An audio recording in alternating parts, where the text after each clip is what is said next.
So I'm a 15-year survivor of end-stage metastatic breast cancer. As Al said, this is a journey. It's not a destination. So your diagnosis day is the first day of the rest of your life, literally.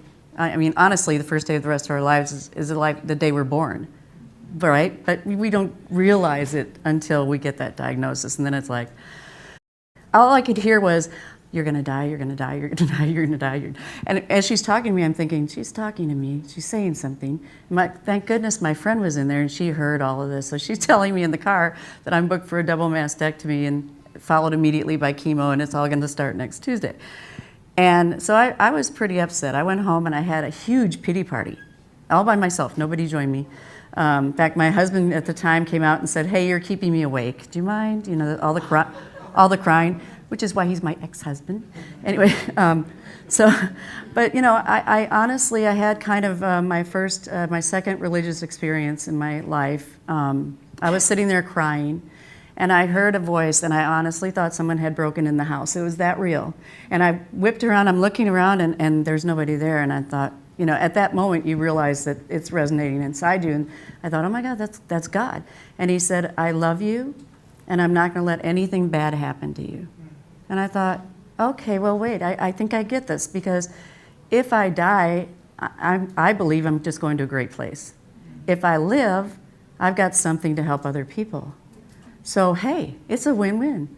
The stress was immediately gone. So at that point, I was like, okay, I gotta know what's coming. They got me booked for double mastectomy, chemo, radiation. I'm gonna go do some research on this. So by now it's like 1:30 in the morning.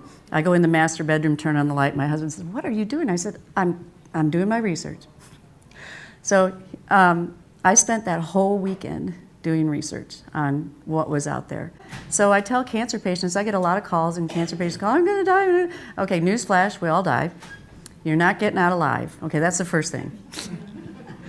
But you really don't know when you're gonna go or what you're going to go of. You can walk outside and get hit by a car, you know. So my message is always, relax. Your job is just to do the best you can with this situation. Learn and grow from it. You know, live your life as fully as possible. I did a very stringent approach at first, you know, I cut everything out, and found I wasn't really enjoying myself a whole lot. So I have the scales of justice. I do die of cancer or give up sugar. Let me think about that.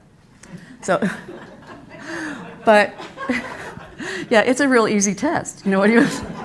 So I gave up a lot of stuff, but I really think that you have to enjoy life a little bit. So every once in a while, if you want a piece of cake, I mean, once every 6 months, go for it. Who's it gonna hurt? You know, you're gonna enjoy life a little more. And yes, cancer feeds on sugar, so you don't wanna do too much, you know.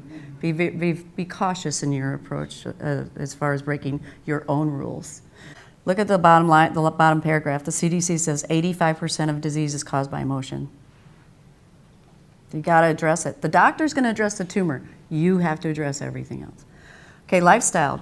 Remember, day of diagnosis is the first day of the rest of your life. How do you wanna live and how do you wanna die?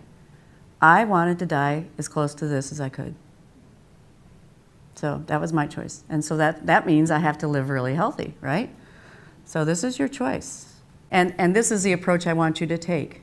Don't freak out. The tumor is a messenger. And you know, again, my oncologist, I see him every 3 months, and every 3 months he says, okay, now, are you sure you don't want to do a double mastectomy, chemo, and radiation? I said, you know, Mark, it's been 15 years. What in the world makes you think I'm giving you the girls now? If I wasn't going to give you them when they were cute and perky, why would I give them to you now?